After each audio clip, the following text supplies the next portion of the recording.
عام طور پر لوگ ظلم و فساد سے اس لیے ڈرتے ہیں کہ اس میں جان و مال، عزت و آبرو کا نقصان ہوتا ہے۔ اس نقصان کے ڈر سے لوگ اتنے بزدل ہو جاتے ہیں کہ ان چیزوں کو بچانے کے لیے کچھ بھی کرنے کو تیار ہو جاتے ہیں، یہاں تک کہ اصل باطنی امن و سکون یعنی ایمان و عمل گنوا کر جان، مال اور جھوٹی عزت و آبرو بچانے کی کوشش کرتے ہیں۔ پھر دھیرے دھیرے عزت و آبرو، مال و جان بھی گنوانی ہی پڑتی ہے۔ آخر میں نہ یہ چیزیں بچتی ہیں، نہ امن و سکون، صرف عذاب والی زندگی بچ جاتی ہے۔ اس لیے ہمیں ظلم کے ڈر سے بزدل بننے کی غلطی نہیں کرنی چاہیے۔ ہمیں یہ یاد رکھنا چاہیے کہ چاہے اجتماعی طور پر ظلم و فساد کا ماحول ہو یا امن و سکون کا، ہر صورت میں مومن کی جان و مال، عزت و آبرو اور چہیتی چیزوں کا نقصان ہونا ہی ہونا ہے۔ سورہ بقرہ آیت نمبر 155 میں یہ فرمان ہے، اور ضرور ہم تمہیں آزمائیں گے کچھ ڈر اور بھوک سے، اور کچھ مالوں اور جانوں اور پھلوں کی کمی سے، اور خوشخبری سنا ان صبر والوں کو کہ جب ان پر کوئی مصیبت پڑے تو کہیں ہم اللہ کے مال ہیں اور ہم کو اسی کی طرف پھرنا۔ سورہ بقرہ آیت نمبر 155۔ معلوم ہوا کہ یہ چیزیں ہمیشہ کے لیے نہیں ملی ہیں، کسی نہ کسی صورت میں ان چیزوں کو ہم سے چھین کر ہمارا امتحان لیا جائے گا، تو ہمیں ان چیزوں کو بچانے سے زیادہ اس بات کی کوشش کرنی چاہیے کہ ایمان و عمل کی حفاظت کر کے اس امتحان میں کامیاب ہو جائیں۔ اس کے لیے کافی مقدار میں صبر چاہیے، اس لیے صبر کرنے والوں کو خوشخبری سنائی گئی اور ان کی صفت بیان کی گئی کہ صبر کرنے والے وہ ہوتے ہیں جنہیں کوئی مصیبت پہنچتی ہے، کچھ دنیاوی نقصان ہوتا ہے تو کہتے ہیں انا للہ و انا الیہ راجعون، یعنی ہم اللہ کے مال ہیں اور ہم کو اسی کی طرف پھرنا ہے۔ یعنی وہ سب کچھ بھول سکتے ہیں، سب کچھ چھوڑ سکتے ہیں، لیکن اللہ کے پاس لوٹنے کو نہیں بھول سکتے، اپنا ایمان نہیں چھوڑ سکتے۔ اب باری ہے یہ سمجھنے کی کہ ظلم ہے کیا چیز اور اس کے اثرات کیا ہوتے ہیں۔ ساتھ ہی ساتھ یہ غور کرتے جانا ہے کہ ہم ظلم کرتے ہیں یا نہیں۔ اس سے ہمیں پتا چلے گا کہ ہم امن و سکون کے حقدار بھی ہیں یا نہیں۔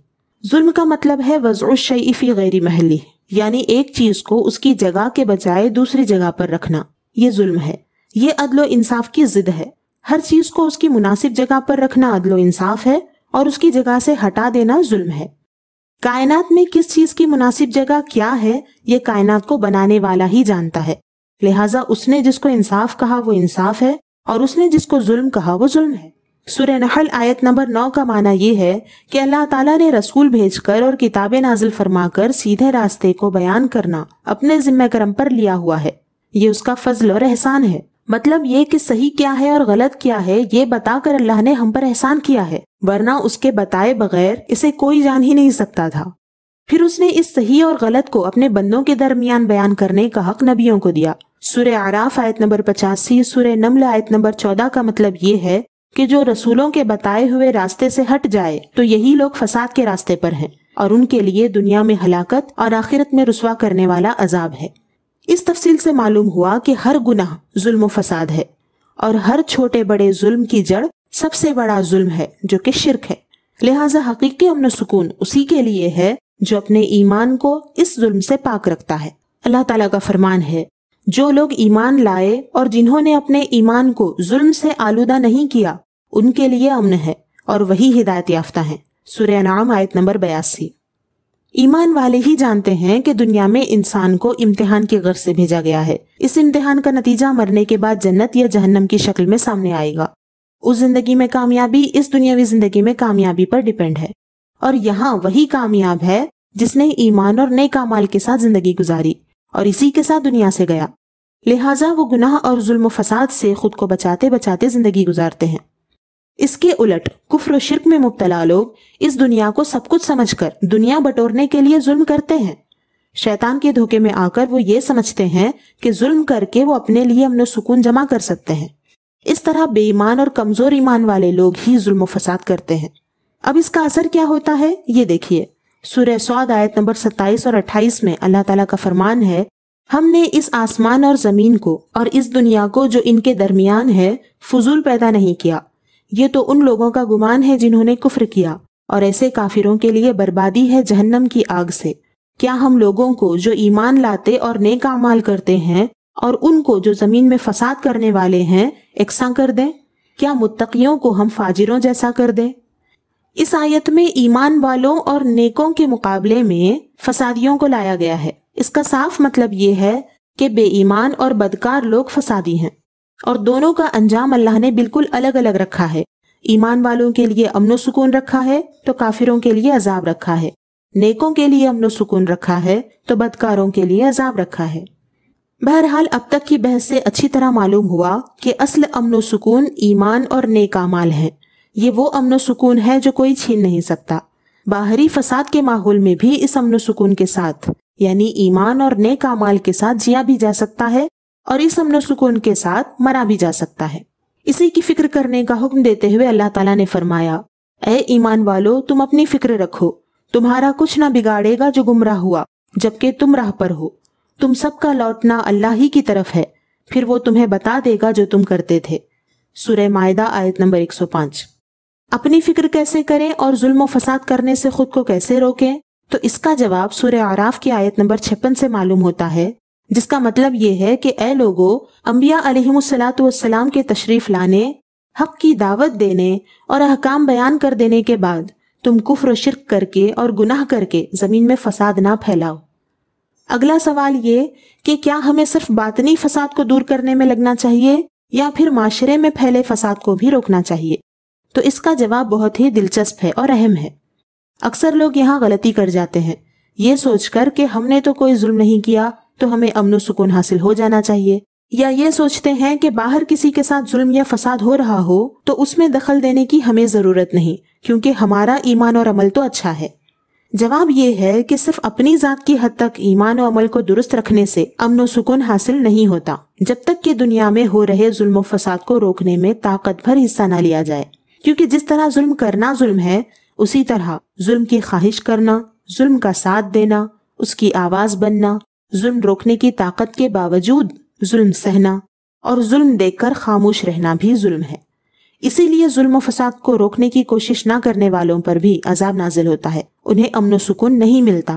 اللہ تعالیٰ کا فرمان ہے، اور اس فتنے سے ڈرتے رہو جو ہرگز تم میں خاص ظالموں ہی کو نہیں پہنچے گا، اور جان لو کہ اللہ کا عذاب سخت ہے۔ سورہ انفال آیت نمبر 25۔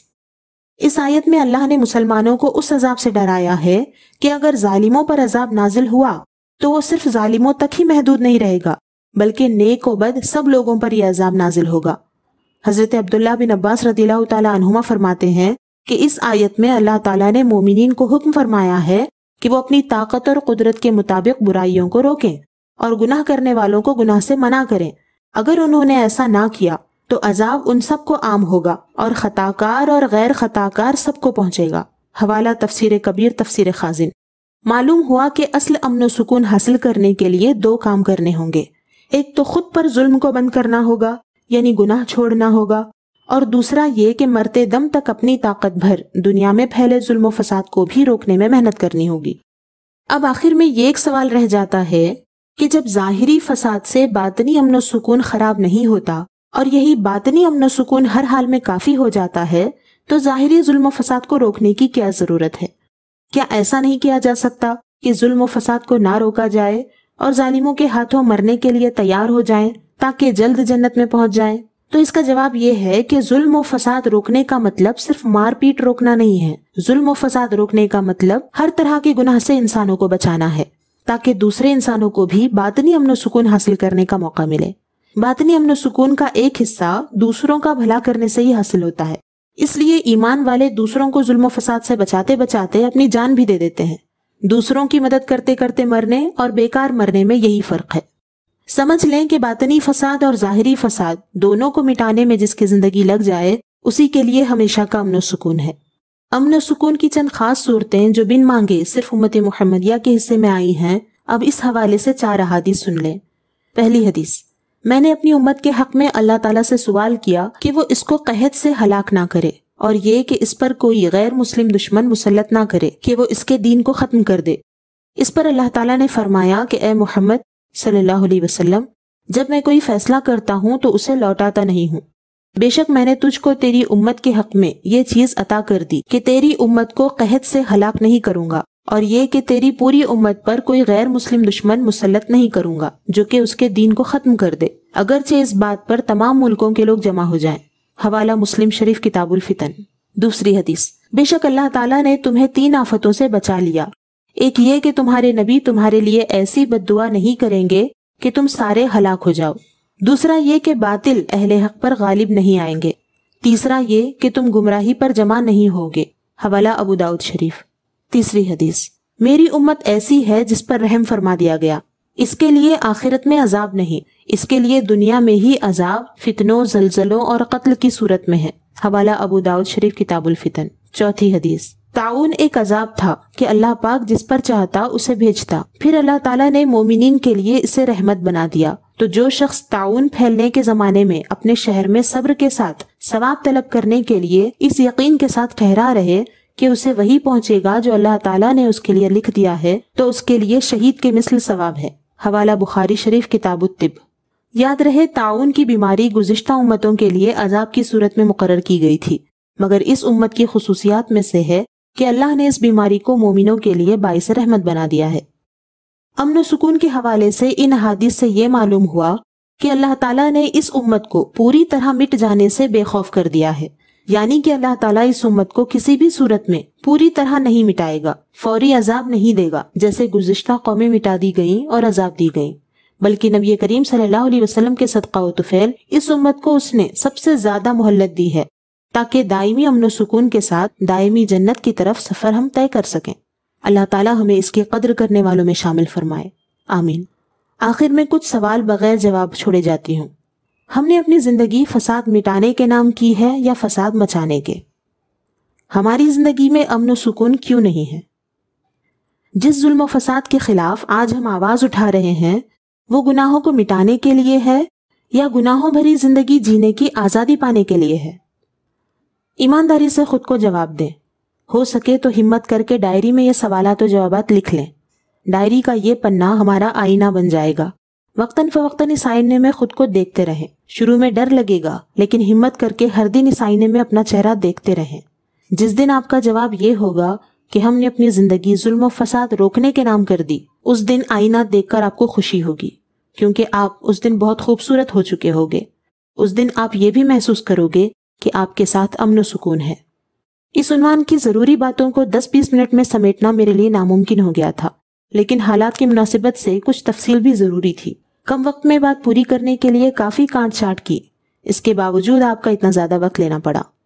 ہمیشہ کی طرح اب بھی بہت کچھ کہنا باقی رہ گیا، لیکن امید کرتی ہوں یہ چھوٹا سا مضمون کچھ نہ کچھ آپ کے کام ضرور آئے گا۔ اپنے، ہمارے اور ساری قوم کے حق میں دعا کریں کہ اس بدامنی اور ظلم و فساد کے دور میں اصلی امن و سکون کے ساتھ جینے مرنے کا سامان ہم کر پائیں۔ اپنا اور اپنے پیاروں کا خیال رکھیں۔ اللہ کے ہو کر رہیں۔ اللہ حافظ۔